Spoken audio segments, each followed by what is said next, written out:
Сәлем достар, бүгін біз вафли жасайтын боламыз. Бұл өте оңай және де қарапайым рецепт. Тіпті кез келген балалар да жасай алады. Бүгін менің қызым Амира осы рецепт бойынша жасайтын болады. Ең алдымен жұмыртқаларды жарып, оның бетіне қантты саламыз және де жақсылап ағарғанша араластыру қажет. Содан кейін бетіне май құямыз. Сармайымызды құйып, жақсылап араластырып аламыз. Араластырып болғаннан кейін біз ұнды саламыз. Ұнды жаймендеп, біртіндеп, бөлшектеп салған дұрыс. Сол кезде сіздерде түйіршіктер болмайды.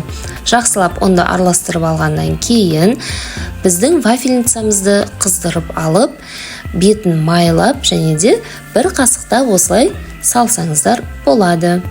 Жақсылап екі бетінде қызартып пісіріп алып, өз қалауларыңыз бойынша дастарханға түрлі тосаптармен, жемістермен әсемдеп қоюларыңызға болады.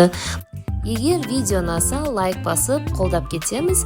Астарыңыз дәмді болсын. Назарларыңызға көп рахмет.